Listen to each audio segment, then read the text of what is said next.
Fyrirhugaðar framkvæmdar. Ég ætla bara að fara yfir dagskrána. Dagskráni sem hér segir: Erna Bára Hreinsdóttir, forstöðumaður þróunarsviðs Vegagerðarinnar, kynnir fyrirhugaðar framkvæmdir. Hjálmar Skarphéðinsson, tæknifræðingur hjá Eflu, fer yfir frumdrög og helstu niðurstöður. Ragnhildur Gunnarsdóttir, verkfræðingur hjá Eflu, kynnir mat á umhverfisáhrifum og niðurstöður. Anna Elín Jóhannsdóttir, verkfræðingur á mannvirkjasviði Vegagerðarinnar, fer yfir stöðu og næstu skref. Og að þessu loknu verður hægt að koma með fyrirspurnir úr sal og skrifa líka inn á Facebook Vegagerðarinnar og Reykjavíkurborgar. Og við reynum að svara því. Við reiknum með að þetta verði klukkutíma fundur, erindin taki klukkutíma. Maður sjá hvað er. Nú er þetta bara dottið út, býtu. Hvernig stendur á því?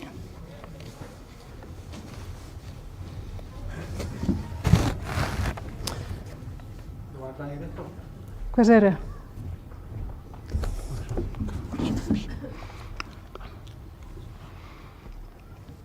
Maður stoppaði það. Hvað segirðu? Þú fara tilbaka.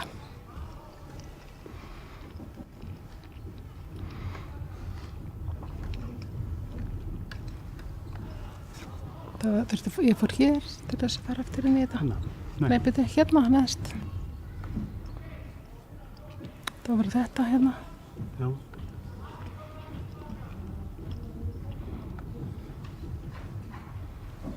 Duplicate, já. Það var að spilna í rétt á. Nú átt af húsinu. Hvað segirðu? Maður er stöpað. Já, stöptu bara þessu. Það er hérna? Já. Nei, byrju.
og streyminu lýkur þegar er búið að svara fyrirspurnum. Gögnin liggja hérna frammi til skoðunar og það er heitt kaffi á könnunni líka. En ég ætla bara að biðja hann Ernu Báru að koma upp og byrja. Býtu, ég ætla samt að setja réttar slætur á. Býtu.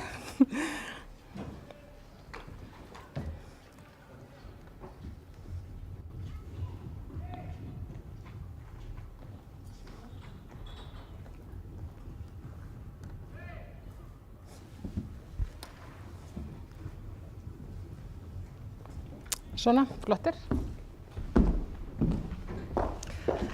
Komið sæl og velkomin bæði þeir sem eru komin hingað í Norðlingaskóla og þeir sem eru heima að horfa á streymi.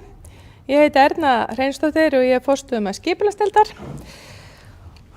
Og mér langaði bara að deila því með ykkur að við sem að lifum og hræðumst í þessum samgöngu heimi, við höfum haft mikla áhyggjur að þessum kafla nokkuð langa hríð núna. Bæði að þá er á þessu svæði umferðarþyngsti 2 akreina kafli á landinu og stígakerfið þarna. Heyrist ekki mér? Heyrist núna? Flott. Já, hann er að reyna að slökkva ljósin. Og ég halda honum bara. Og hafa eitthvað svona, gengur það? Ég get líka bara haldið á hana. Já, kannski. Er þetta bara betra svona kannski? Já, ok. Það sem ég var að segja er að við sem að lifum og hræðumst í þessum samgöngu heimi höfum haft áhyggjur af þessum kafla nokkuð langa hríð. Því að þetta er þarna umferðarþyngsti 2 akreina vegur á landinu. Stígakerfið þarna hefur verið umdeilt og aðstæða til útivistar. Og það er fyrir síðan með uppbyggingu á Hólmsheiði og aukinu umferð yfir Hellisheiði þá mun umferð þarna aukast allverulega á komandi árum og það verður farið hérna betur yfir þá eftir. En síðast en ekki síst að þá höfum við áhyggjur af þeim slysum sem þarna hafa orðið. Á þessum kafla hafa orðið mörg alvarleg slys og aðstæður þarna hafa verið þannig að það hefur verið mjög erfitt að gera svona minniháttar lagfæringar til að auka umferðaröryggi. Bæði eru undirgöngin undir veginn það stutt að það hefði þá þurft að lengja þau og svo framvegis. Þannig að við fögnum því mjög að það sé hægt að komast í svona framtíðarverk þarna. Ég setti þarna inn megin markmið vegagerðarinnar sem eru öruggar og greiðar samgöngur og við hefum líka gæta hagkvæmri uppbyggingu og rekstri. Og þetta á allt saman að vera í eins mikilli sátt við umhverfið eins og hægt er. Og markmið með þessari framkvæmd fyrir utan markmið vegagerðarinnar eru þá að bæta umferðaröryggi með því fyrst og næst að aðskilja akstursstefnur og greiða fyrir umferðinni og sérstaklega greiða fyrir umferð óvarinna vegfarenda og gera áætlun svona heildstætt stígakerfi fyrir gangandi hjólandi og ríðandi vegfarendur. Þetta höfum við unnið í öllu þessu ferli í samráði við Reykjavíkurborg og ýmsa aðra aðila sem hafa komið þarna að fagaðila og stofnanir. Við setjum verkið fram í 5 áföngum. Fyrstu og annar áfangi eru svona nálægt okkur í tíma og eru komnir á áætlanir, bæði á samgöngusáttmálanum, höfuðborgarsvæðinu og svo á samgönguáætlun. Og var svona standa vonir til þess að við getum byrjað framkvæmdir þarna kannski 2024. Áfangi 3, 4 og 5, þeir eru ekki tímasettir. Þeir felast í því að sýna fram á að sé hægt að koma fyrir mislægum vegamótum og það er gert ráð fyrir rými fyrir þau þannig að við séum ekki að binda hendur komandi kynslóða. Lengra ætlaði ég ekki að hafa þetta og við erum öll hérna merkt fyrir ef þið viljið svo spjalla við okkur og spyrja að fundur loknum eða kynningu lokinni. Takk.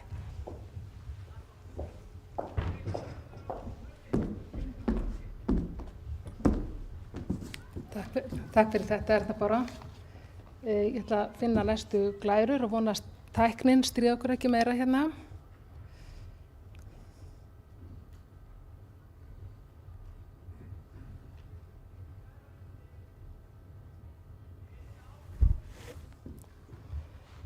Þá það Hjálmar Skarphéðinsson, tæknifræðingur hjá Eflu, sem fer yfir frumdrög og helstu niðurstöður.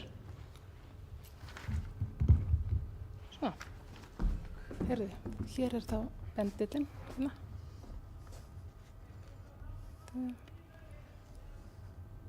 Það svona, ok, þá fer hann hérna.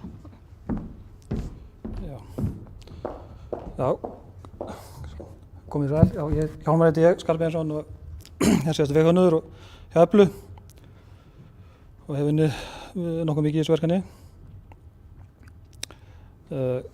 Kaflinn sem við ætlum að fjalla sést Suðurlandsvegur frá Bæjarhálsi og alla leið austur að Hólmsá. Og allur þessi vegur núna ein akrein í hvora átt og þetta eru alls 5,3 kílómetrar. Ég ætla bara svona örstutt að fara yfir hérna áfangana. Það svona bara svo að viti hvernig þessi áfangaskipt. Ég fer svo nánar í það síðar. Þetta sérst fyrsti áfangi. Hann sérst tvöföldur sem tekur við að núverandi þar sem búið að tvöfalda í Gjánni að Bæjarhálsi. Þá tekur við fyrsta áfangi kemur þá sem tvöföldin hérna frá Bæjarhálsi yfir að hringtorginu við Breiðholtsbraut og svo alla leið að hringtorginu við Norðlingavað. Tvöföldin á þeim kafla. Og þetta sést verður þá 2+2 vegur og við erum það að bæta nýrri akbraut við. Annars að bæta nýrri akbraut við hérna að hringtorginu við Breiðholtsbraut og síðan bætt við akreinum sitt hvorum megin hérna milli hringtorgana. En það einnig verið að taka stígakerfið í gegn og það runni allt endurbætt, breikkað og gert aftur og með tilheyrandi undirgöngum. En ég fer nánar út í hvern áfanga fyrir sig og eftir. Já, kannski minnast líka að það er líka farið í hljóðvarnir hérna við Selás sérstaklega.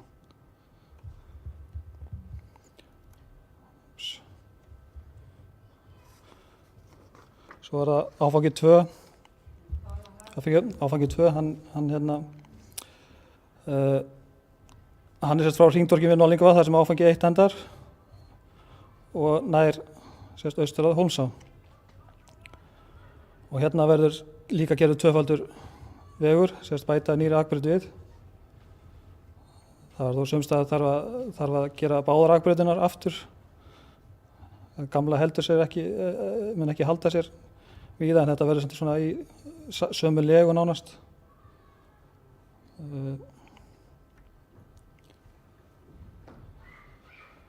Og þarna er tenging við Heiðmörkurtengingin og svo tenging við Hafrarshaug, eða vegamót við Hafrarshaug. Og hérna er einnig bætt við stígum, göngustígur alla leið og bætt undirgöngu og slíkt.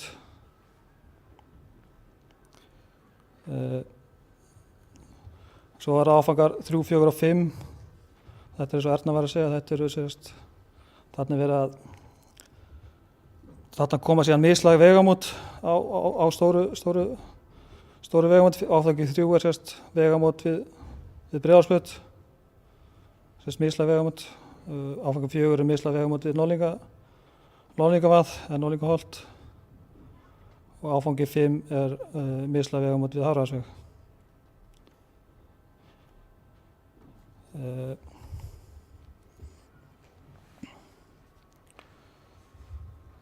Já, frumdrög hafa verið í vinnslu ansi lengi. Þau hafa bæði voru í vinnslu 2002 og 2011 en það var ákveðið að ganga ekki lengra í þau skipti vegna ýmissa ástæðna.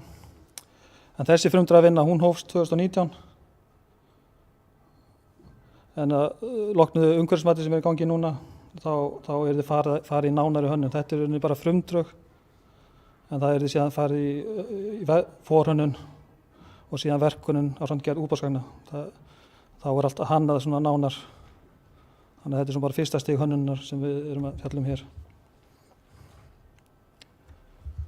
Markmið framkvæmdar, þetta svona svipað Erna var að tala líka. Það að auka umferðaröryggi með því að aðskilja akstursstefnur, þá bæði með miðdeili og vegriðum, fækka tengingum inn á Suðurlandsveg, breyta vegamótum og bæta öll stígakerfin. Það líka að tryggja greiðari umferð Suðurlandsveg, auka afköstin á veginum.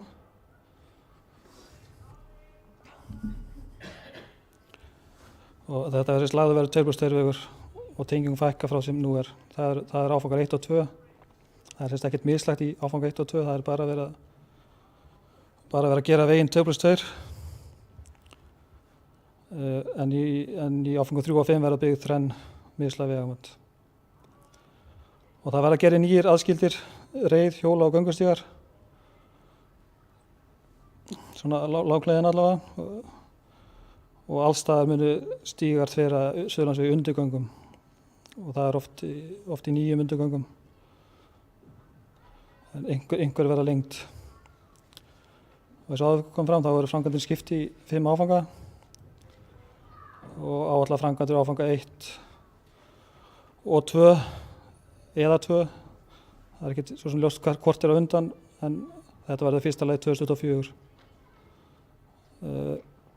Áfangi 1 sést frá Bæjarhúsi til Norðlingavað er 1,9 km og hann er í samgöngusáttmála. Áfangi 2 er Norðlingavað Hólmsá, 3,4 km. Hann er í samgönguáætlun. Og síðan koma 3, 4, 5 eins og tölum áðan, þeir eru ekki á tímasettir áætlun og verða vantarlega bara framkvæmdir þegar þörf verður á þeim með til umferðar.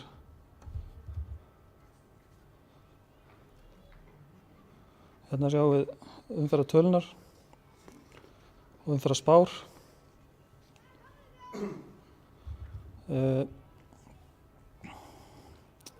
Þessar tölur sýna sérst árdagsumferð og árdagsumferð er meðal umferð á dag yfir allt árið. Grænu tölunar, þær sýna bara núverandi umferð. Bláu er spá fyrir 2030 og rauðu er spá fyrir 2040. Og þetta er svona bæði almenn aukning á umferð en líka með tilkomu Hólmsheiðar þá mun sérst umferðin aukast mikið frá Hólmsheiðinni og þessar tölur hérna þær sýna það og það er verið að gera ráð fyrir að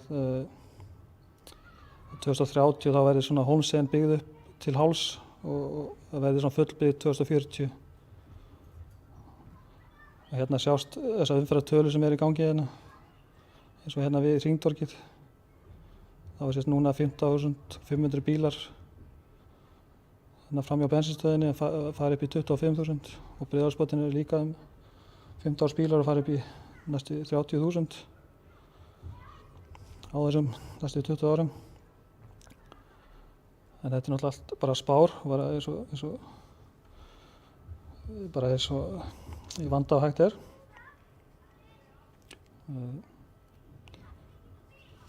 Já. En við ætlum að kíkja aðeins á áfangana betur. Þá er þetta eins og ég kom inn á áðan, þá er þetta 1,9 km hérna frá Bæjarháls og upp að Hringtorginu Norðlingavað, áfangi 1.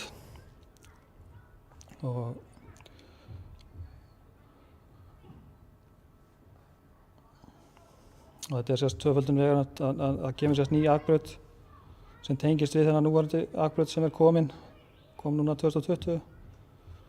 Þannig að verður þá Rauðavarsmegin áfram að Hringtorginu við Breiðholtsbraut. Það er tvöfalt nú þegar, þannig að það þarf ekki að eiga við það í fyrsta áfanga. En á milli Hringtorganna er bætt akrinu við sitt hvorum megin. Þannig að það þarf ekki að eiga við Rauðavarsskóg. En það þarf að tvöfalda Hringtorgi hérna við Norðlingavað. Það verður þá tvöfalda inn á við. Þannig að það er núna ein akrein, það verður þá 2 akreinar Hringtorg. Og síðan er það bara aðlögun, ef fyrsti áfangi er á undan, þá er það bara aðlagið hérna að núverandi kerfi á smá kafla. Síðan eru náttúrulega stíganir allir teknir í gegn.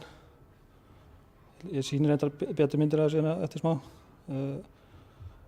Það eru undirgöng sem þarf að lengja og breikka hérna við Bæjarháls. Það verður að gera 2 undirgöng hérna við Breiðholtsflöt. Annars vegar fyrir ríðandi og hins vegar fyrir gangandi og hjólandi.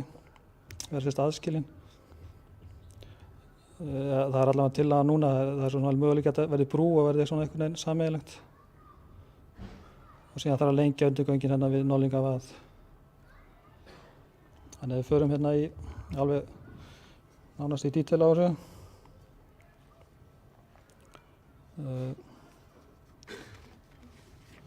Þá er þetta fyrsta grunnmynd af 3 hérna af áfanga 1. Þá sjáum við bara nýju afbreytun, hún tengist hérna við núverandi og liggur bara samsíða hérna. Þessi göng hérna sem við talum um verður þá bæði breikkuð og lengd til að koma fyrir gangandi og hjólandi, aðskildum stígum fyrir gangandi og hjólandi. Og þessi aðskildi stígur fyrir gangandi og hjólandi heldur sér áfram bara meðfram Suðurlandsveginum og nýr reiðstígur verður gerður hérna. Það er fyrirhugað að setja líka, það þarf að hækka stígan upp til að það fljóti ekki yfir það eins og núna nýlega. Og það er fyrirhugað að setja líka hljóðvegg. Það er bæði hljóðmön og svona hljóðvegg hérna meðfram Suðurlandsveginn til að minnka hljóðstig við Rauðavatn, útvistarsvæðinu. Og mikla hljóðvarnir hérna við Selásinn. Það er bæði hljóðmön og hljóðveggur. Þetta sést hérna á sniðinu. Þetta hérna er núverandi akbraut. Hérna kemur nýja akbrautin með þessum hljóðvegg hérna. Svo koma stíganir í góðri fjarlægð frá veginum. Göngustígur og hjólastígur hérna. Reiðstígurinn fjærst og þetta verður hækkað þessu upp til að það flæði ekki yfir þetta. Svo er hérna hljóðmönin sem sést hérna Selásmegin og hluta til að hingað þá þarf að hafa hljóðvegg ofan á möninni. Það er út á blokkunum sem eru hérna. Það er erfitt að verjast hljóðinu þar. En þetta mun náttúrulega bæta ástandi mikið frá því sem er núna.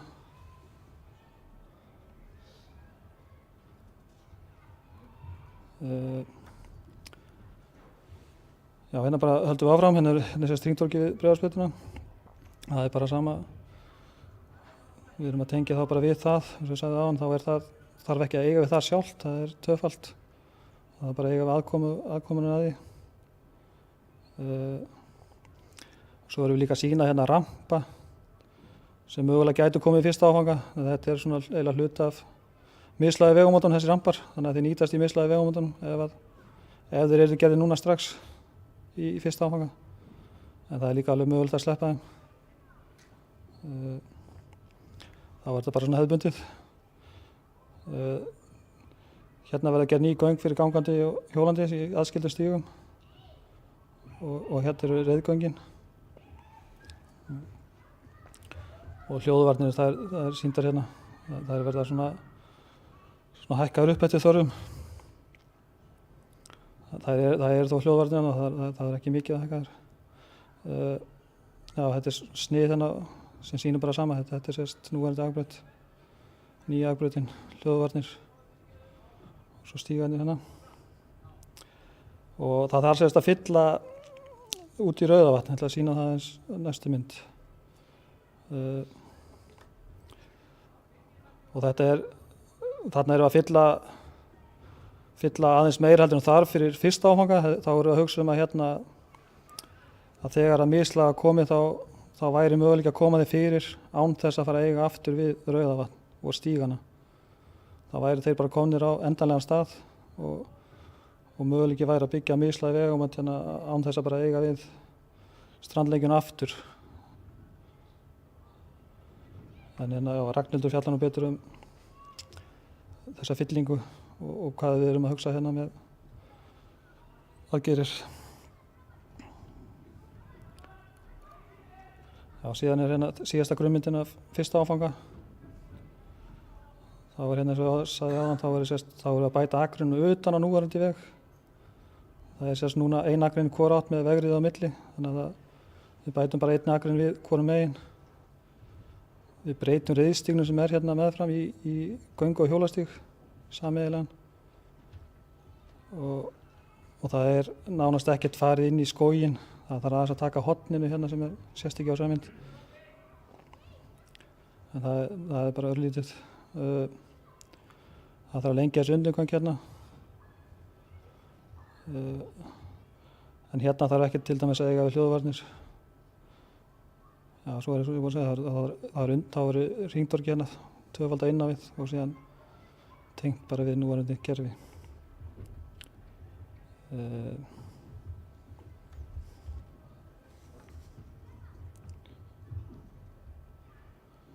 Já, það er bílastæðin hérna og líka það sem það var notað fyrir bílastæði hérna, það verður reyna ekki hægt að gera það lengur. Þetta er svo sem ekki bílastæði en það hefur verið notað hérna til að komast inn á benstöðina. En það verður fjölgað bílastæðum hér með þessari aðgerð.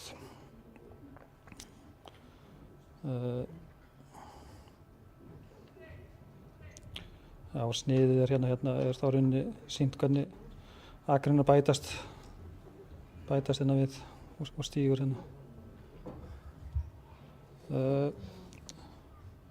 Já, þá er komið að áfanga 2 og sá kafli hann er 5,3 kilometrar og frá hringtorginu við Norðlingavað. Hérna sýnir raunin þá vestari hluta hans, þetta er ekki alla leið. Og þá er verið að bæta við nýrri akbraut. Þannig að þetta verði 2+2 vegur. Það sýnir það nánar hérna eftir smá stund. En þessi kafli fer fram hjá hérna heiðmerkurtengingunni sem við ætlum að breyta og svo fram hjá Hafraðsvegi sem verður hringtorg og að Hólmsá. Og þar tekur við annað verkefni sem er komið að stað að hluta. Þannig að mögulega verður búið að tvöfalda að Hólmsá þegar þetta fer í gang. Fyrir maður snánar í þetta, þá bætist nýja akbrautin hérna við norðan við. En síðan þarf að endurgera rauninni báðar akbrautinar, eða gömlu akbrautina líka frá þessum kafla hér. En það er vegna þess að við erum að laga bæði hæðarlögu og svo erum við líka að víxla þannig að akbrautin nýja, hún er hérna norðanmegin. En þegar við erum komin að Bugðu þá þarf hún að vera komin sunnanmegin til að hún fari ekki nær Bugðu. Þannig að og svo er Reykjavíkurborg með vegbrekkur hérna sem er tengingin við Hólmsá og stígar meðfram því. Og þessi stígar þeir hérna verða í raun tenging líka við Heiðmörk í þá undirgöngum. En hérna eins og áður segja þá er nýja akbrautin hérna, þannig er í raun að gera 2 nýjar akbrautir sem endar í rauninni ekki fyrir hér. Hérna er rauninni gamli vegurinn heldur hans hér, en þá er Suðurlandsvegurinn kominn hérna suður fyrir nýja akbrautin, suður fyrir núverandi veg. Og hérna hefðu hugsað okkur að hafa tenginguna við Heiðmörk, bara hægri út og hægri inn, hægri inn og hægri út. Sem þýðir að það er enga vinstri beygur, en það þýðir líka að ef fólk er að koma út úr Heiðmörk þá þarf það að fara inn á Suðurlandsveg, aka að hringtorginu við Hafraðsveg og snúa þar við og koma svo aftur tilbaka. Og sama ef ykkur er að koma austan, þá þarf hann að aka að hringtorginu við Norðlingavað, koma tilbaka og taka svo beygina hérna. En þetta er náttúrulega bara mikil öryggisatriði að losna við þessa vinstri beygur þannig. Það er reyndar í matinu laust sem er með vinstri beygju, en fjöllum maður ekki um það hér, það er ekki alvalkostur. Já, og líka með allar þessar stíga, þeir náttúrulega stígur heldur áfram hérna líka, alla leið. og það þarf að lengja reiðgöng og laga það stígakerfi aftur.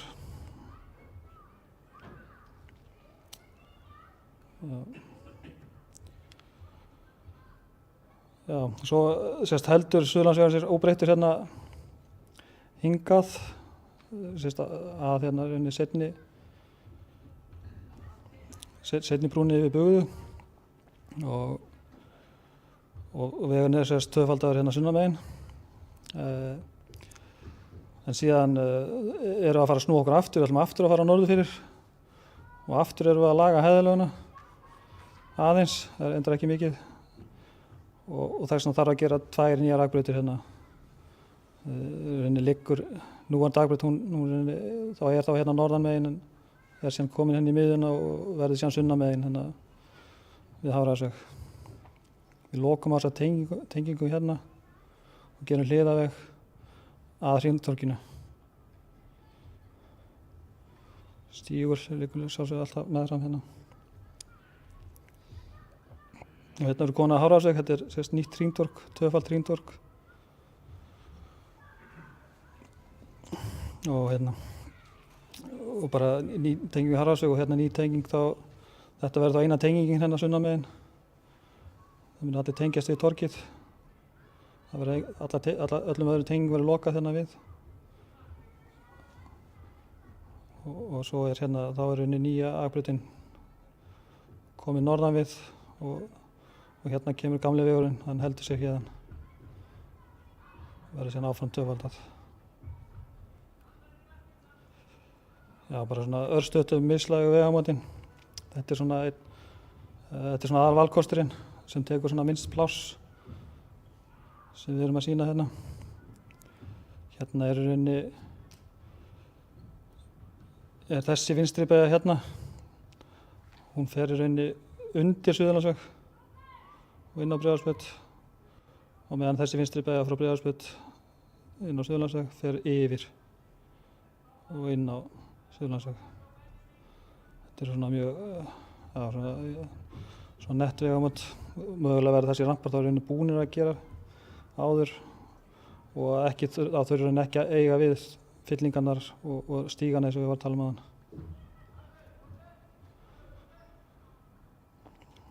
Hérna er líka, þetta er bara hugmyndir af mislægum vegamótum, þetta náttúrulega getur bara breyst þegar til kemur. Það getur nú eitthvað langt í þessi til dæmis. Það er svona umferðarlega með hringtorgi duga mjög lengi. Þetta hér fyrir Norðlingavað. Þetta er bara svona brú yfir, það eru dropar eða hringtorgina sitt hvorum megin og rampar upp á. Þetta er svolítið þétt, þetta er lítið pláss. Þetta er við Hafraðarsveg, þar er við með mislegt hringtorg ofan á Suðurlandsveginum. Það er svipað á Arnarnesvegur, Reykjanesbraut. Þetta er þó einfaldara, þetta er mun minni umferð.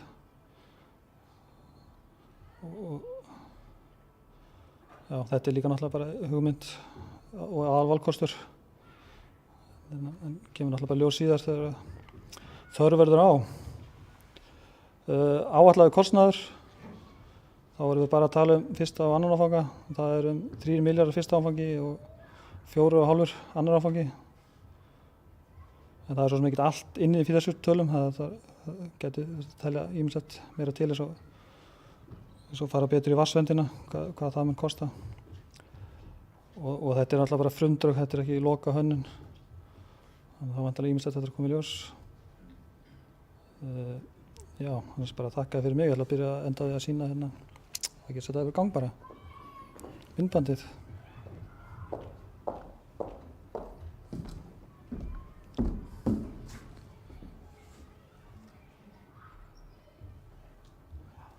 Já, þetta er þess myndband sem við útbyggjum.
Sjá.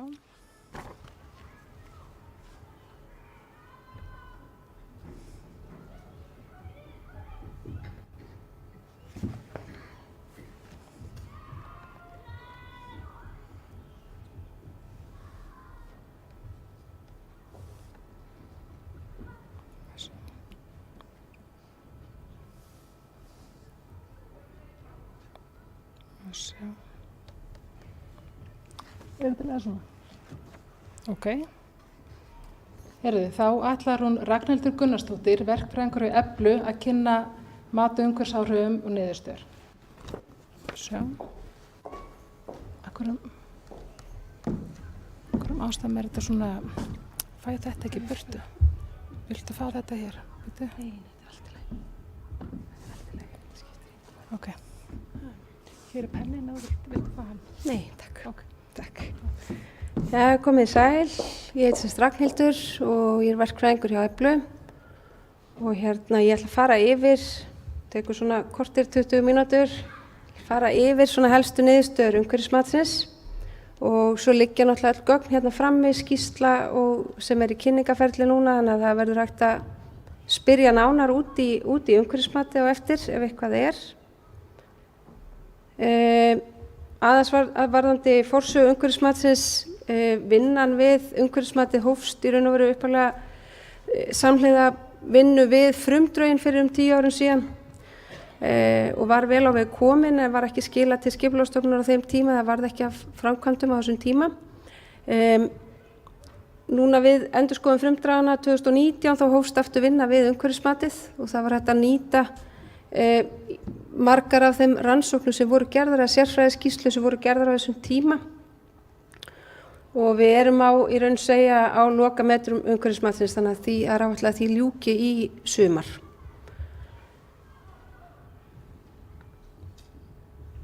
Rétt aðeins varðandi kynningu á umhverfismatinu fram til þessa.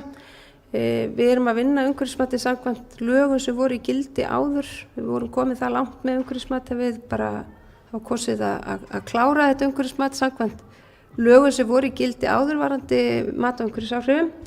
Á þeim tíma þá var byrjað á umhverfismati,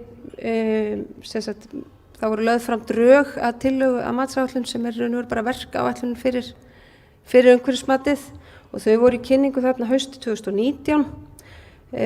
Tillaga matsáætlun fór síðan í kynningu 2020 og núna liggja niðurstöður umhverfismatsins fyrir í frummatsskýrslu og hún er í kynningu núna, kynningatímabili hófst 25. mars þannig að það er það bil hálfnað, því lýkur 16. maí og það geta allir sent inn athugasemdir við umhverfismatinu og þessum framkvæmdum og best að senda þær, og þarf að senda þær skriflega og best að senda þær til á skipulag@skipulag.is en líka hægt að senda þær til mín. Bara rétt aðeins hérna tímalínan fyrir umhverfismatið, það er sem sagt búið að leggja skýrsluna fram til skoðunar og kynningarferlið er hálfnað, þannig að ég endurtek bara að gera að senda allar athugasemdir sem fólk hefur skriflega á skipulag@skipulag.is. Rétt aðferðafræði umhverfismatsins áður en ég kynni niðurstöðurnar.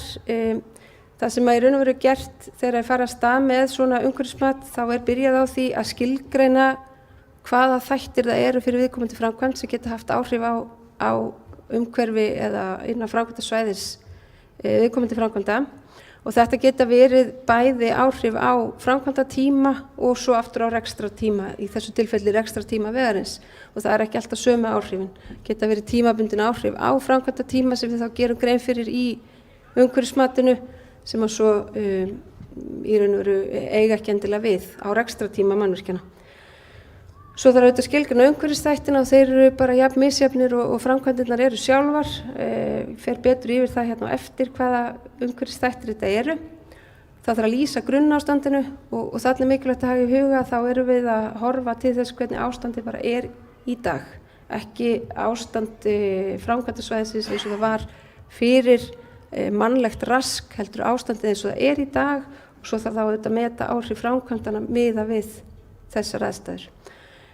Í þeim tilfellum sem framkvæmdaraðili telur þörf á, sem alltaf ef áhrifin eru talin vera neikvæð, þá eru lagðar fram mótvægisaðgerðir og heildarniðurstaðan hún byggir þá á þessu. Það eru þá áhrifin af framkvæmdunum að teknu tilliti til mótvægisaðgerða.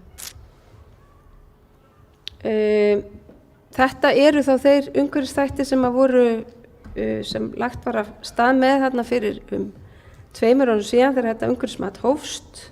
Það var ákveðið að leggja mat á jarðfræði og jarðmyndanir, gróðurfar, fuglalíf, vatnalíf, það er að segja fisk, náttúruminjar, fornminjar, og nú þarf ég að snúa mig við, vatnsvernd og vatnafar. Við erum auðvitað með Hólmsá bugðu þarna og Rauðavatn innan framkvæmdasvæðisins og svo erum við að auki innan vatnsverndarsvæðis höfuðborgarsvæðisins að hluta til.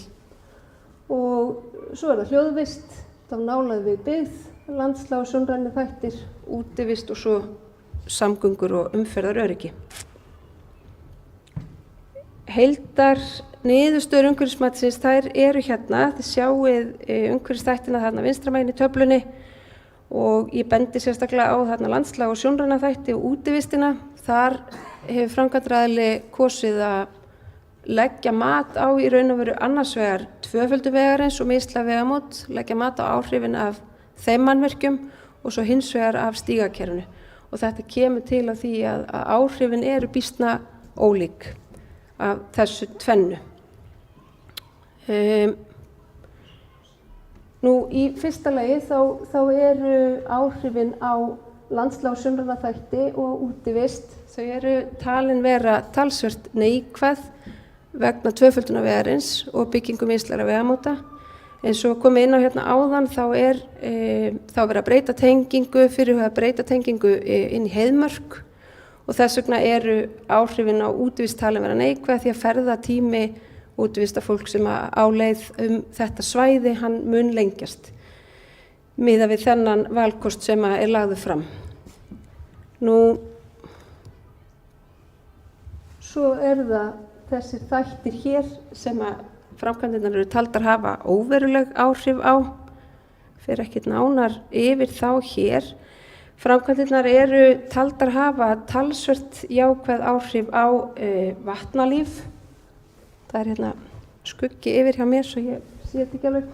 Já, vatnalíf og hljóðvist og á stígakerfi. Þannig komum við að þessum dæmum þennan þátt sem talið að áhrifin séu ekki þau sömu og af uppbyggingu vegarins. Nú svo að lokum þá eru framkvæmdirnar taldar hafa veruleg jákvæð áhrif á, ef við byrjum neðst, á samgöngur og umferðaröryggi.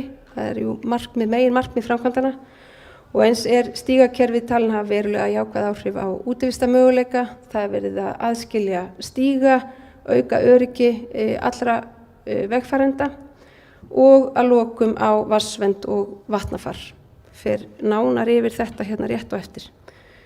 Ég ætla að draga fram hérna þessa hérna umhverfisþætti. Ég ætla að fjalla aðeins nánar þá vatnalíf og vatnsvernd og vatnafar, hljóðvist og svo lokum landslag og sjónræna þætti. Ég ætla að byrja hérna aðeins á vatnsverndinni. Þið sjáu hérna norðamegin við veginn, þarna sjáuð Rauðavatn og þegar við erum komin fram hjá Norðlingaholti þá erum við komin inn á vatnsverndarsvæði höfuðborgarsvæðisins og þetta er afmörkun þess sem þið sjáu hérna á kortinu.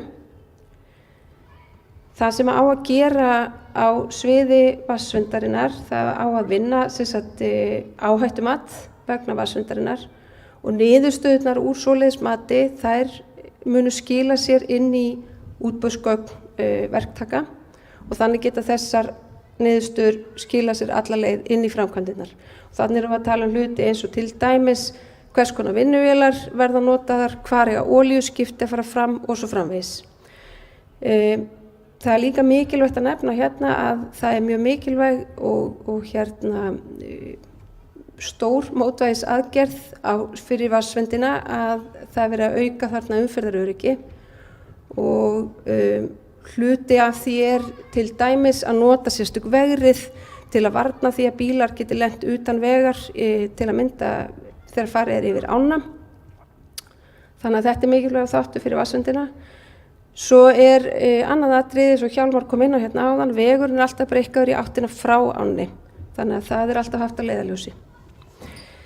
Og sem dæmi aðgerðir sem verið að skoða á sviði vatnsverndarinnar, þá verið að horfa til þess að velja sérstakan jarðveg í fláan í aflíðandi svæði frá veginum og í miðdeilin, þéttari jarðveg sem að hleypir síður mengun í gegn og þetta virkar þá bæði sem vörn gegn ef að verða umferðarslys og mengunarslys en einnig bara sem vörn gegn ofanvatnsmengun. Það sé að mengunarefnum sem berast með regnvatni í sífellu frá veginum út í umhverfið. Notkun á stífum vegriðum eins og ég nefndi áðan og svo notkun á settjörnum sem eru býsna góðar fyrir þennan tilgang að fanga mengunarefni frá afrennsli vegarins. Og hér eru teikningar af vatnsverndar aðgerðum sem búið að teikna upp við Rauðavatn. Það nú ekki að staldra lengi við hér en hér búið að teikna upp hvar notast mætti við þéttan jarðveg og stíf vegrið og svo hér inni á vatnsverndarsvæðinu. Og það var nefnt hérna áðan að það er svo sem ekki búið að meta kostnað alveg endanlega við þetta en hann kemur til viðbótar kostnað við þessar aðgerðir til viðbótar við það sem framkom áðan í fyrri framsögu. Varðandi áhrifin á Rauðavatn þá er búið að skoða 3 hugmyndir að mislægum vegamótum við Breiðholtsbraut og þessar lausnir þær krefjast allar landfyllingar út í Rauðavatn en mismikilla fyllinga og það verið að horfa til þess valkost, aðalvalkost sem í raun og veru krefst minnstra fyllinga út í vatnið. Það er aftur á móti talið að landfyllingar í Rauðavatni geti haft jákvæð áhrif á lífríki vatnsins. Það eru náttúrulega eins og fólk þekkir sem fer þetta mikið svæði, það eru töluverðar sveiflur í fjöruborði á vatninu og þar sem að landfyllingin er fyrirhuguð í sunnanverðu vatninu þar munu þessar sveiflur minnka töluvert sem að ætti að hafa jákvæð áhrif á bæði smádýralíf í vatninu og þar með líka fuglalíf. Varpa hérna upp nokkrum ásýndamyndum sem búið að gera. Svona gæti þetta litið út, þetta eru svona fyrstu hugmyndir. Við sjáum þarna fyllingarna, þetta er litað með dekkri grænu lit. Rauði liturinn sem þið sjáum meðfram akbrautunum, það eru hljóðvarnir. Og svo bendi ég líka á þarna hólma sem er búið að koma þarna fyrir í sunnanverðu vatninu. Þetta er hugmynd sem kom upp að það mætti koma fyrir þarna hólmum leið og landfyllingarnar eru gerðar til þess að gera búsvæði fugla meira aðlaðandi heldur en er í dag. Svo eru hér fleiri myndir og á þessari mynd sjáu þið hvar hljóðmannirnar, hvar þær eru meðfram Seláskverfinu og það er lögð mikil áherslu þarna á að það verði fallegt umhverfi þarna við veginn, trjágróður og að það komi strax á framkvæmda tíma. Þannig að þetta eru svona þær hugmyndir sem hafa verið setta fram varðandi landfyllinguna og hvernig þetta gæti litið út. Þið sjáu hérna líka aðeins glitta í hljóðvegginn hérna sem talað var áðan, hljóðveggurinn meðfram Suðurlandsveginum nær Rauðavatni. Hann sést hérna yst á skjánum. Varðandi hljóðvistina, þá voru gerðir hljóðutreikningar fyrir núverandi ástand hljóðs. Það er náttúrulega í dag, kannski hefur hvað mest áhrif á íbúa við Seláskverfi, en niðurstöðurnar sýna það að eftir tvöföldun vegarins þá er hægt að koma fyrir hljóðvörnum til þess að verja öll þau hús þar sem kemur til hækkunar á hljóðstig. Það er hægt að komast undir reglugerða mörk sem eru 55 desibel utan við hús á fyrstu hæð og með því að nota viðeigandi hljóðvarnir, hljóðmanir og hljóðveggi eins og var sýnt að þá er hægt að komast undir þessi mörk í öllum tilfellum. Hljóðstig á efri hæðum, þar kemur einnig til lækkunar, það verður ákveðin myndast ákveðið skjól líka á efri hæðum, annar og þriðju hæð vegna hljóðmannana, en í þeim tilfellum þar sem þessi hljóðstig verður yfir 55 desibelum, þar gæti þurft að fara út í einhvers konar tæknilega lausnir til þess að lækka hljóðstig þar. Það er erfitt að koma við svo háum hljóðvörnum til að lækka hljóðstig þar. Það var líka skoðað hvernig þetta gæti litið út við Rauðavatn sem er auðvitað vinsælt útivistarsvæði og Rauðavarsskó. Hljóðstigið í dag við Rauðavarsskó í dag yfir reglugerðarmörkum fyrir útivistarsvæði en með þessum hljóðvegg sem fyrirhugaður meðfram akbrautinni þá má lækka hljóðstigið undir 55 desibel og þá erum við að tala 100 til 150 metra fjarlægð frá veginum. En næst veginu þá verður hljóðstigið þó áfram yfir þessum mörkum. Og hér eru nokkur hljóðkort og ég benda á þau hanga hérna uppi líka, þetta skoða þau betur hérna eftir. Þetta sem sagt núverandi ástand, þið sjáið Seláskverfi hérna fjólubláu reitirnir, það eru hús í Seláskverfi og við erum sem sagt þarna á bilinu 50 til 55 desibel, það grænt. En við Seláskverfið erum við öllu hærri við núverandi ástand, 60 til 65 desibel. Þetta eftir tvöföldum vegarins miðað við umferðarspá eins og umferðin gæti litið út árið 2030. Og þetta þá án hljóðvarna. Hérna búið að byggja hljóðvarnirnar, þannig að það sést vel hérna hversu áhrifaríkar hljóðvarnirnar geta verið til að lækka hljóðstigið niður fyrir þessi mörk sem reglugerðin kveður á Og þetta á bæði við tvöföldum vegarins og eins mislæg vegamót. Þá það síðasta sem ég ætla að fara yfir hérna núna, það áhrif á ásýnd og landslag.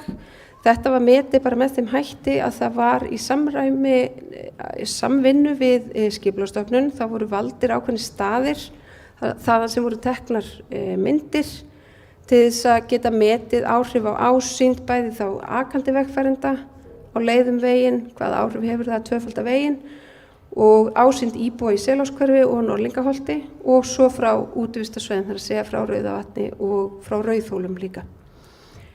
Svo voru settar inn þrívíddar myndir af þessum nýju mannvirkjum inn á þessar myndir og þá sést hver áhrifin af þessu verða. Við byrjum hérna við Seláskverfi, hérna horfum við yfir horfum norðaustur yfir vegamótin við Breiðholtsbraut og Rauðavatn. Þetta bara mynd eins og þetta lítur út í dag. Hérna sjáum þið að það komin inn þessi rampar. Það aðalega þeir sem að sjást hérna, það búið að tvöfalda hérna veginn. Já, nú þarf ég líklega að sjá. Hér sem sagt búið að sjá. Hér búið að tvöfalda veginn og hér eru komnir inn þessi rampar hægri inn og út af Breiðholtsbrautinni. Þetta þá annar áfangi framkvæmdana, fyrsti áfangi framkvæmdana. Þetta þá síðan eftir þriðja áfanga framkvæmdana þegar mislæg vegamót eru komin inn. Þá breytist ásýndin töluvert meira á þessu svæði og þarna eru komin þá inn líka undirgöng sem voru kynnt hérna áðan. Og svo hérna mynd frá Rauðavatni. Þetta tekið frá Rauðavatni og upp að Suðurlandsvegi. Svona lítur þetta út í dag og svona gæti þetta þá litið út með nýju stígakerfi. Hér eru komnir nýjir aðskildir stígar og við sjáum hérna glitta í hljóðvegginn, eins og hálfsmetra háa hljóðvegg sem hefur verið rætt Þannig að þetta eru svona áhrifin, þetta sést í raun ekki mikið upp af veginum sjálfum. Hér þá áhrifin á ásýnd akandi vegfarenda á leið í vesturátt eftir fyrsta áfanga í átt að borginni. Hér þá búið að tvöfalda veginn. Þetta breytingin sem verður svona það bil fyrir hinn akandi vegfarenda. Hér eru komin upp í Norðlingaholt og þetta mynd sem tekin frá þakbrún í fjölbýlishúsi Norðlingaholts. Þetta ástandi bara eins og í dag eða ásýndin afsakið. Og hér sjáum við, hér sem sagt búið að tvöfalda í fyrsta áfanga og það eru komin inn hérna mislæg vegamót eftir fjórða áfanga. Hér eru þá síðustu myndirnar, þetta frá Hafravarsvegamótum, svona lítur þetta út í dag. Þetta þá eftir annan áfanga, eftir tvöföldun hringtorgsins og tvöföldun vegarins. Og svona liti 5. áfanginn þá út. Það er þá mislæg vegamót sem að, eins og hefur komið fram, ekki vita hvenær færu í framkvæmd og fer í raun bara eftir því hversu vel mannvirkin anna aukin umferð. Nú bara rétt að lokum, næstu skref í þessu umhverfismati er þá bara að í raun og veru ljúka þessu umhverfismati, eins og ég sagði áðan, við erum á lokametrunum, frestu til þess að senda inn athugasemdir til 16. maí. Það er hægt að nálgast öll gögn, bæði skýrslur, teikningahefti og allar sérfræðiskýrslur sem hafa verið útbúnar vegna matsins á vef Skipulagsstofnunar. Svo verður útbúin loka skýrsla og það verður öllum athugasemdum svarað og það er allt birt með matskýrslunni, bæði svör og athugasemdir, allt sem berst inn í umhverfismatið. Og svo er þá að lokum það sem að gerist að Skipulagsstofnun gefur út álit á þessu umhverfismati og það er það sem að leyfisveitendur þurfa að styðja sig við, þurfa að horfa til þegar kemur að því að veita leyfi fyrir framkvæmdinni. Og ég ætla þá bara að enda þetta á hérna þessum 4 heimsmarkmiðum Sameinuðu þjóðanna sem að þessa framkvæmdir styðja við. Það er númer 3, heilsa og vellíðan, hreint vatn og hreinlætisaðstaða, svo númer 11, sjálfbærar borgir og samfélög og að lokum líf í vatni. Þá ætla ég ekki að hafa þetta lengra og gef orðið til fundarstjóra.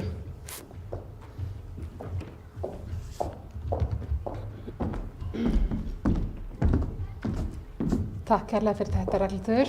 Þá er það næstur á mælendaskrá. Það er hún Anna Elín Jóhannsdóttir frá Vegagerðinni. Ég þarf að finna hérna þessar glærur.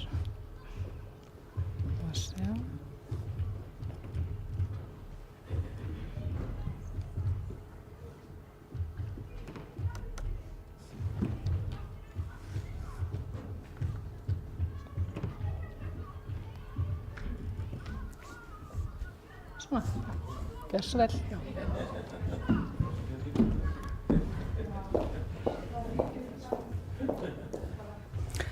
Komið sæl, ég heiti Anna Elín Jóhannsdóttir og er verkfræðingur hjá Vegagerðinni. Ég hef verið skipaður verkefnastjóri í þessu verkefni og ég ætla að fara yfir stöðuna í dag og næstu skref. Ég ætla að fara svona stuttlega yfir kynninguna, frumdrögunum, umhverfismatið, undirbúning, útboð og svona bara að renna aðeins yfir þetta, bara stöðun í dag og næstu skref. Við erum stödd í Norðlingaskóla fyrir þá sem eru að horfa á okkur í streymi og við erum að kynna niðurstöðu umhverfismats Suðurlandsvegar á milli Bæjarháls og Hólmsár. Mér skildist áðan að væru 50 manns að horfa á okkur í streyminu. Og það er hægt að gera skriflegar athugasemdir og þær eiga að berast eigi síðar en 16. maí til Skipulagsstofnunar. Og hérna í salnum hjá okkur í Norðlingaskóla það eru viðstaddir fulltrúar frá Vegagerðinni, frá Reykjavíkurborg og svo ráðgjafar okkar frá Eflu. Og Efla vann fyrir okkur frumdrögin og umhverfismatið. Og hérna í salnum eru útbrenndu gögn og við erum hérna öll í salnum og klukkan er 6 og við verðum hérna til 7. Þannig að það er ennþá tækifæri fyrir þá sem að sitja heima til þess að koma hérna til okkar, hitta okkur og skoða gögnin og spjalla. Og við erum með kaffi og kleinur og bara verið velkomin til sem heima sitið. Það er ennþá tími til að koma til okkar hingað í Norðlingaskóla. Þetta verkefni er í fullum undirbúningi. Reykjavíkurborg er að hefja vinnu við skipulagslýsingu og Vegagerðin er að undirbúa útboð á for- og verkhönnun. Og for- og verkhönnun á 1. og 2. áfanga. Og vonir standa til þess að framkvæmdir geti hafist árið 2024. Og eins og fyrr segir að þá er fyrsti áfanginn, það verður landfylling út í Rauðavatn og hún er talin geta bætt lífríki vatnsins og bætt stöðuleika vatnsyfirborðsins. Og í framtíðinni er gert ráð fyrir að vegamót að Breiðholtsbraut geti orðið mislæg. Og landfyllingin tekur mið af því. Og við förum í þessa landfyllingu í 1. áfanga til þess raska ekki strandlínunni tvisvar og náttúrulega koma stígum og göngu, hjóla og reiðstugum fyrir þá í fyrsta áfanga og þeir verða bæði endurgerðir og byggðir nýir og verða byggðar hljóðvarnir. Það eru þarna undirgöng á 3 stöðum og eins og segir nýir og endurbyggðir stígar. Annar áfangi sem við erum með í undirbúningi, það er 3,4 kilometrar frá Norðlingavaði og Hólmsá og þar tengjum við inn á þetta tvöfalda hringtorg sem er þá í fyrsta áfanga byggt og þarna eru bæði ný undirgöng og framlendi undirgöng og nýja stígar. Það er ný brú yfir Hólmsá og svo framlengd svo brú sem er þar fyrir og við Heiðmörk eru inn og út, hægri beygja inn og út og vinstri beyginni verður þarna lokað. Hérna er bara framhaldið þetta, af öðrum áfanga, þetta er hringtorgi við Hafravatnsveg. Svona aðeins að summera upp það sem hefur komið hérna áður fram. Hérna sjáum við 3. til 5. áfanga sem að frumdrögin og umhverfismatið ná einnig til. Og þetta eru áfangar sem eru ótímasettir á samgönguáætlun og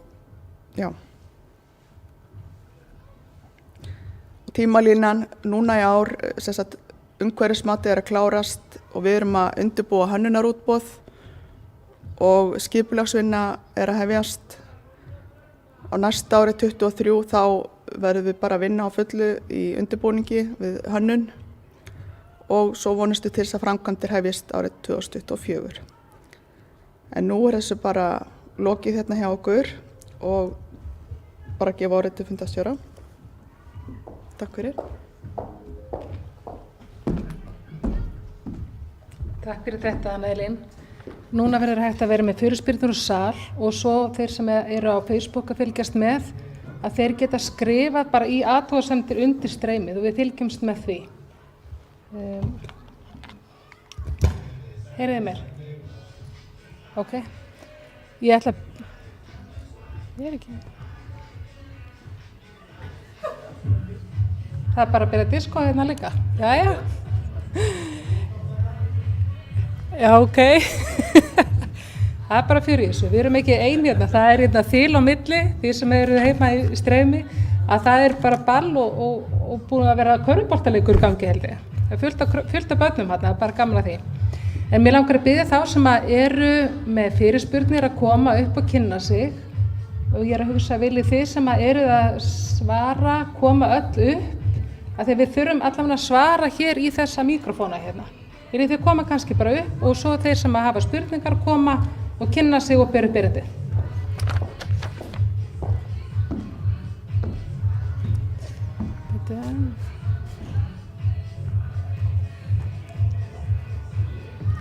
Það er bara þvílíkt fjör hérna.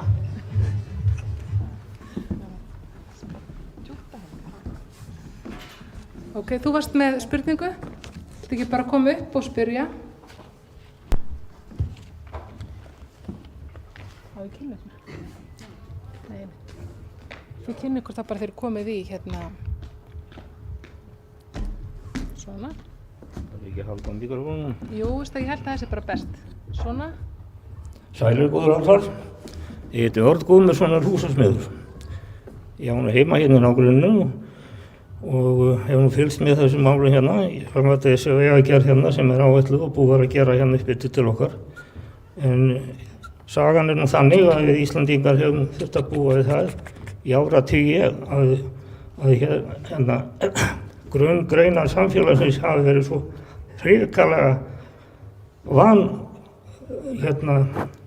fjármagnaður að það er engu lagi líkt. En það er ánægjefni að nú skulle ég að taka minnst kost á í sambandi við vegagerðina. Ég vona að taka ekki jafnlöng ár eins og að byggja nýjan spítala sem er komin á 30. árið. En ég vil gera athugasemdir við þær teikningar sem ég sé á það ráðagerði sem er í gangi í sambandi við þetta. Ekki síst með torgin og aðalega efsta torgi sem er í Halla og er einhver furðulegasta framkvæmd vegagerðarinnar fyrr og síðar, sem hefur alla tíð verið stór hættulegt. Ég illa. Og svo það líka ekki síst það að ég vil hafa fulla breidd á milli akreinanna, ekki þrengja þarna á skógasvæðinum. Mér finnst ekki mikið mál að taka hana nokkur tré í burtu til að halda veginum í fullri breidd eins og fyrir neðan. Ég tel það mikið atriði að öllu leyti.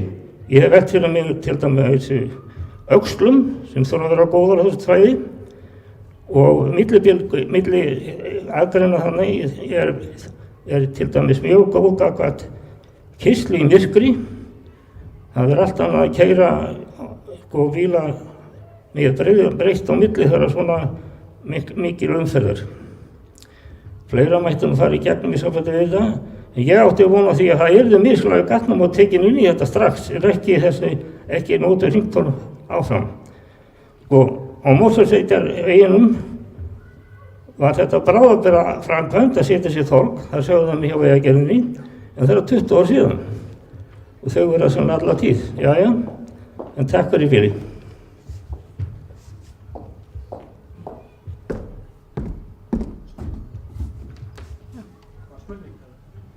Ég ætla aðeins að bæta í þetta. Já, þú verður að spyrja. Já.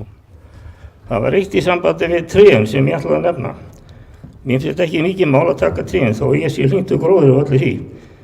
Ég er húsasmiður og ég á nú hérna verkstæðinu á Höfða, en borgarstjórinn búinn að segja mér það að þegar ég sprengja Ártúnsvaðan í loft upp. Það finnst mér nú smáræði að taka nokkur tré þarna í burtu sem var eftirlega að færa til. Takk fyrir.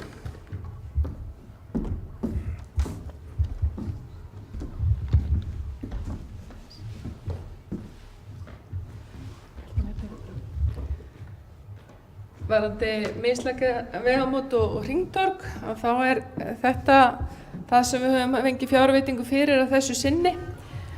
En svo verðum við bara að sjá til hvenær yfirvöld ákveða að setja fjármagn í meira eða hvort og hvenær það kemur. Það var ákveðið að fara í þrengara þversnið við skóginn af umhverfisástæðum og vernda þessi tré. En lögðum áherslu á að halda breiðu þversniði af Breiðholtsbraut, sérstaklega til þess að eiga möguleika og koma þar fyrir möguleika kannski reyn fyrir almenningssamgöngur eða annað slíkt ef á þarf að halda síðar. Svarar þetta spurningunni í bili? Og ég bæti einu við. Ég hef áhyggjur af trukkunum öllum sem hafa lagt þarna við bensinstöðina sem náttúrulega kolvillu staðsett. Og gæla ég að það möguleika þau getur stoppað þarna og þau getur stoppað það. Hvað er það að gera við trukkana? Það er 100 trukkaferðir á þessari leið hérna staðlega. Það er verið að lýsa áhyggjum af þeim trukkum sem leggja við bensinstöðina. Við höfum líka áhyggjur af þessum trukkum í dag, sérstaklega ökumönnunum þeirra sem að svo klifra yfir vegrið og hlaupa þarna yfir í einhverju rússnesku rúllettu. En við komum fyrir almenningsbílastæðum á milli Norðlingahverfisins og Suðurlandsvegar, þar sem að hugmyndin er að tengja saman umferð einkabíls og hjólreiða við almenningssamgöngur. Og þetta er svona sem heitir park and ride held ég á enskunni, ég veit nú ekki hvert sé eitthvað orð fyrir þetta á íslensku. En trukkabílstjórarnir hvar þeir eru að stoppa, það hefur ekki verið tekið sérstaklega á því þarna í þessu verki. Góð athugasemd, við tökum það til skoðunar. Takk fyrir þetta. Það hefur borist einn spurning á Facebook þar sem að Mari Óskarsdóttir spyr en hvað með áfangan frá Hólmsá að núverandi vegaframkvæmdum við Lögbergsbrekku. Ég reikna með að hún vilji fá að vita hvenær þær hefjast, þeir eru fyrirhugaðar.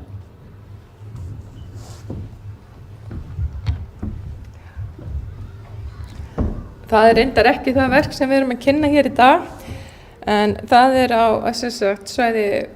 landsvæði Kópavogs og þar er verið að vinna deiliskipulag núna og fyrirhugað að fara í framkvæmdir eins fljótt og auðið er. Flott, þú ert með spurningu? Já, gjör svo vel, komdu upp.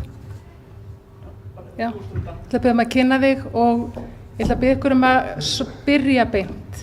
Takk fyrir.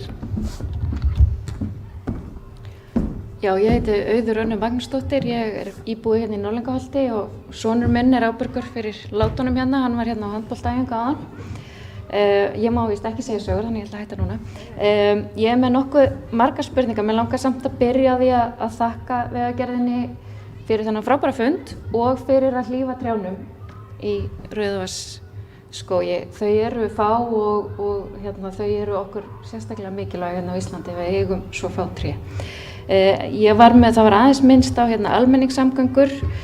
Ég var með spurningu annars vegar hvernig þessar spár umferð og þessa miklu umferðaraukningu, hvernig þær falla saman við stefnu Reykjavíkurborgar að halda umferðarþunganum eins og hann þrátt fyrir að borgin muni stækka og hvaðan þessar spár koma og hvernig þær ríma þá við aðgerðaáætlun Íslands í loftslagsmálum. Og síðan langaði mig líka að spyrja og komst aðeins inn á með almenningssamgöngur. Vegagerðin núna að sjá almenningssamgöngur út á landsbyggðinni ekki og hvort að það séu einhverjar svona hugmyndir það að það sé mögulega hægt að minnka umferðarþunga með því að efla almenningssamgöngur.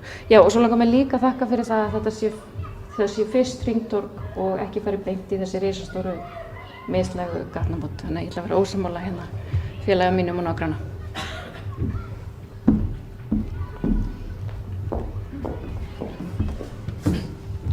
Spurning hvernig muni allt.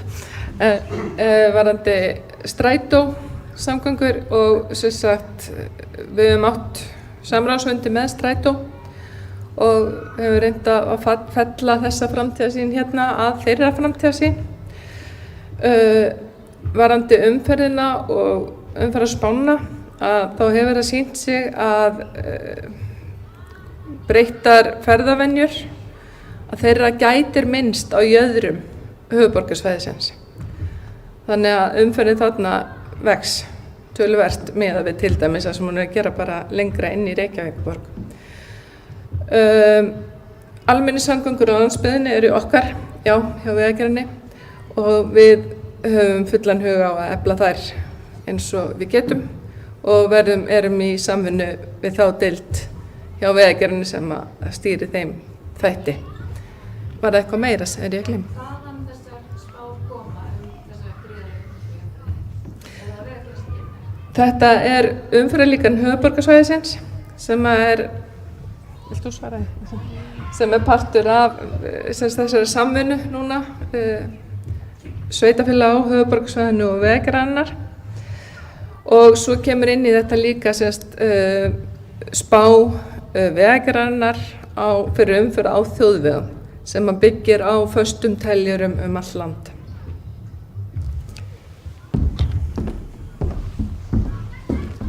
Takk fyrir þetta. Þú vildir líka spyrja? Ok. Ég ætla að biðja fólk að vera stuttort og hnýtmiða og spyrja beint. Takk. Gerum mitt besta. Já, komið sæl, Ólafur Guðmundsson heiti ég og búinn að aðdast í umferðarmálum töluvert lengi, en ég alinn upp hérna. Ég ólst upp á þessum vegi frá því ég var 6 ára gamall og búinn að alveg frá þetta var malavegur. Og það sem ekki með mest í þessu það að þetta fín framkvæmd og mjög þarft að gera þetta allt saman, en af hverju klárum við þetta ekki? Reykjanesbrautin þegar hún var tvöfölduð, þá var hún kláruð bara strax, miðhlutin á henni, en svo var hætt við það og allt hálfklárað. Þegar við búum til 2+2 veg, eða tvöföldum veg, þá þýðir það 2+2. 2+2 þýðir 2 akreinar. Ef við byggjum svalir, þá þurfum við handrið. Þegar við erum með 2+2, þá þurfum við mislæg gatnamót. Þannig að stóra spurningi mín þessi, af hverju klárum við þetta ekki? Og ef það vandamál með fjármagn eða fá heimild fyrir fjárveitingum í þetta, það liggur við að þetta með sleppa þessu þá hvernig peningarnir koma. Vegna sann þessi framkvæmdatíminn í áratugi, við höldum áfram að fá slysinn og tafirnar breytast ekkert vegna þessu umferðarmagnið orðið svo mikið að hringtorgin ekki að taka þetta, jafnvel þó við tvöföldum og það verður minna það þegar við tvöföldum að þeim, en Rauðavatnshringtorgið það verður tvöfald áfram eins og það í dag því við þekkjum teppurnar þar þær breytast ekki. Norðlingaholt, það verður einfalt, það verður tvöfaldað, en það þolir voðalega lítið meir. Af hverju getum við ekki klárað þetta? Hvað er vandamálið? Að klára þetta og menn myndu þá bara fara sameiginlega það að krefjast þess að fá það fjármagn sem þarf til þess að bara ljúka þessari framkvæmd í eitt skipti fyrir öll. Annars verðum við með þetta í höndunum næstu 50 árin. Takk.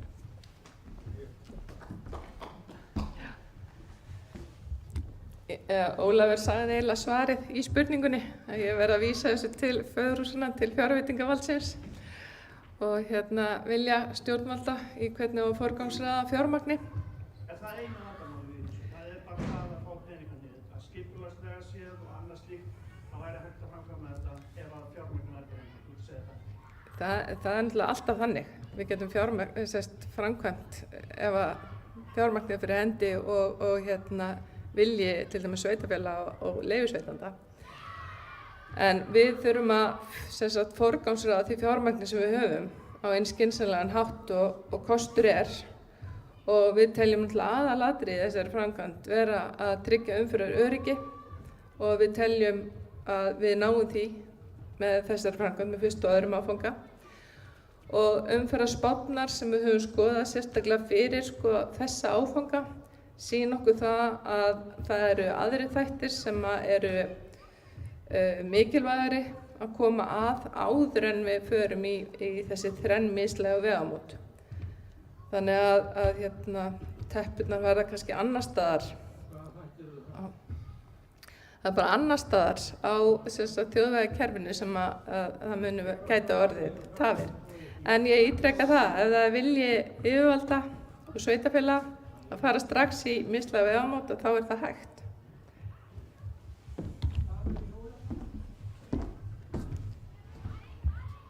Það eru nokkrar spurningur á Facebook. Ragnar Pálsson, hann spyr, hljóðvarnir eru mikilvægar fyrir Norðlingaholtið. Getur réttval á yfirborðsefni hins vegar haft minnkandi hljóð áhrif? Og hann spyr líka hvort það standi til að lækka umferðarhraða á Suðurlandsveginum, til að lækka umferðarhávaða yfir Norðlingaholtið.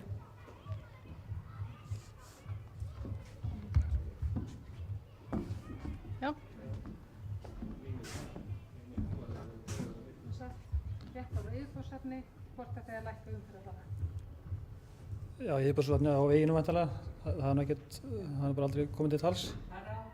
Það er bara aldrei komið til tals að eitthvað annað yfirborðsefni til að minnka hljóð. Það er bara malbygg. Og svo var það... Hvort það standi til að lækka umferðarhraða á Suðurlandsveginum? Nei, ekki að lækka hann. Það verður þannig væntanlega 80 að Norðlingavæðinu. Já, það er væntanlega, það mun ekki lækka þar.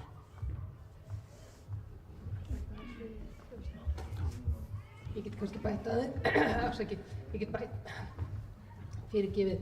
Ég heiti svo Guðbjörg Lilja og er starfsmaður Reykjavíkurborgar.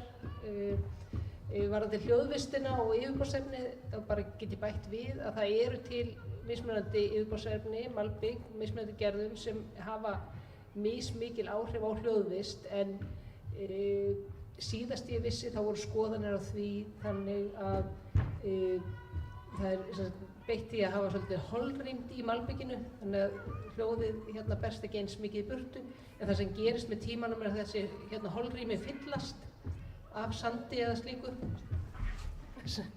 Fyrirgefið nú gleymdi ég hinum mikrofónunum fyrir útsendinguna og þetta var fyrirspurn af netinu svo það er nú kannski betra að þetta berist þangað út og þá endurtek ég að það eru til mismunandi yfirborðsefni með tillit til þess hversu mikið hljóð berst frá veginum en allavega þær tilraunir sem hafa verið gerðar hér hafa sýnt að það endist ekki, að endist mjög skammt bara því að holrýmið sem er þá í malbygginu fyllist fljótt af sandi og öðru úr umhverfinu. Og eins og Hjálmar sagði það hefur ekki verið skoðað sérstaklega fyrir þessa framkvæmd að beita slíkum aðferðum.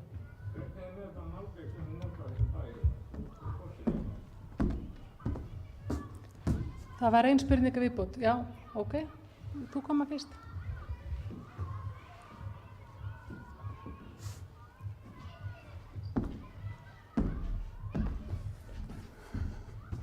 Á kvöldið, ég heiti Sveinbjörn Guðjónsson, ég bý austast í Norðlingaholtinu og spurningin er kannski til Ragnhildar, hvort var það? Ragnhildur, hvað hafið þið hugsað ykkur varðandi frárensli af drullu og skít sem kemur á Suðurlandsveginum þar sem það er næst bugðinni? Á hverju einast ári þá keyra snjómókstusmenn þarna með miklum hraða og snjóm fer auðvitað yfir og þegar frá líður þá var hann orðið svartur og skít sem rennur allur út í bugðu. Við skulum ekki gleyma því að bugða er uppeldisstofa fyrir lax og silung og fleira sem eru elliárnar og í 30-35 ár hefur farið þarna á hverju sem eru að hreinsa upp úr ánni skít og drullu sem Reykjavíkurborg hefur tekið með miklum ágætum og reynt að halda þessu hreinu og verða þarna niðurföll sem taka við þessu í framtíðinni eða mun saltið og skíturinn áfram fara út í bugðu. Takk fyrir.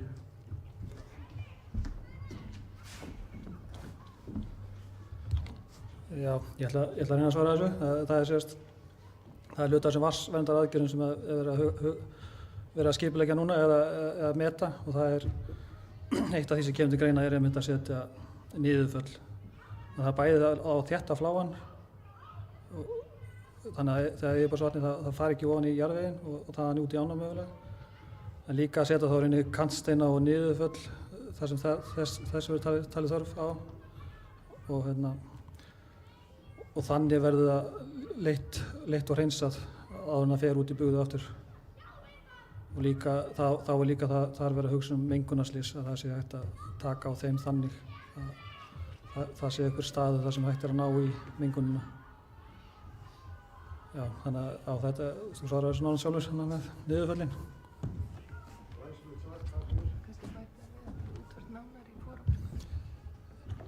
Já, þetta er sko, það er svolítið verið að meta þetta núna svolítið líka hvað þarf að gera og þetta verður síðan þá útfært nánar á síðari stigum hönnunar í forhönnun og verkhönnun. Þannig að þetta, já, eftir ákveð þetta er einnig svolítið hvernig það verður gert.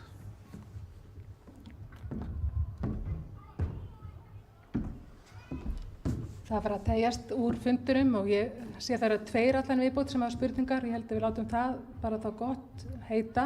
Og ef það eru fleiri spurningar eftir það, þá er bara hægt að senda okkur þá bara skilaboð á Facebook og við reynum þá að svara því síðar. Klukkan er orðin 6:30 þannig við erum búin að vera í 19 tíma og við vil gjarnan hafa líka tækifæri til að ræða við ykkur núna bara eftir fundin og fá okkur kaffi og kleinu. En hver var það sem að vildi koma? Já, gjör svo vel.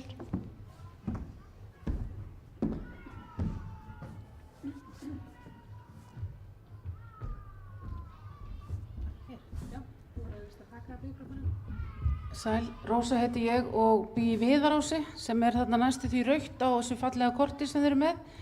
Mér langar til að spyrja í sambandi við hljóðmunina, hvort hún komið til með að vera sem sagt alveg frá undirgöngunum sem er nú fyrir neðan Norðurásinn og alveg að hinum undirgöngunum. Því fannst eins og á myndinni að það væri sem sagt þau hættu bara þarna á miðri leið. Mér langar að fá svör við þessu.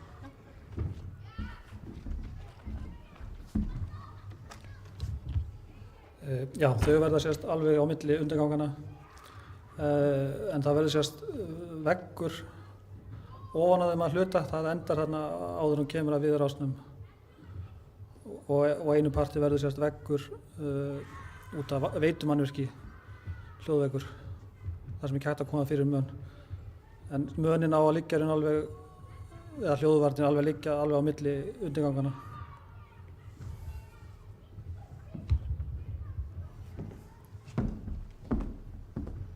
Það var einn í viðbót sem að vildi...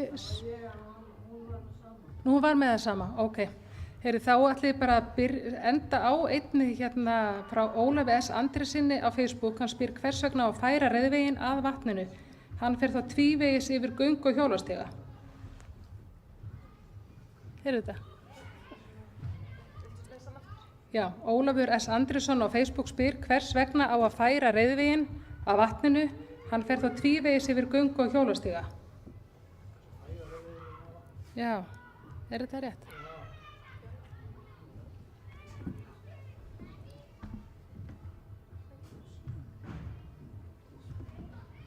Já. Væntanlega þá ofgrið er reiðvegurinn yst og næst vatninu. Hann þarf náttúrulega það er það sem hestamennin vildu helst vera og auðvitað þarf hann þá að þvera stígana til að komast þangað. En það verður aldrei hægt að gera stígakerfið á þess að þveri hvert annað. Það verður alltaf þannig, það er ekki ná að gera einhvern veginn mislæga stíga. Já, en ég held að hestamenn vilja nú helst vera þarna yst og séu ánægðir með það.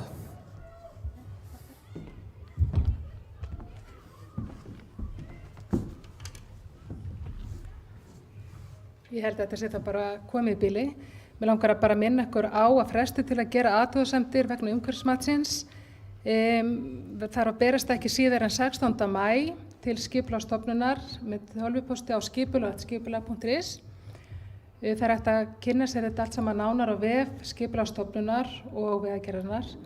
Mér langar bara að þakka ykkur kærlega fyrir að koma hingað í salinn í dag og ég vil líka þakka þeim sem að horfa okkur í streymi og segja það fundinum slitið. Takk fyrir.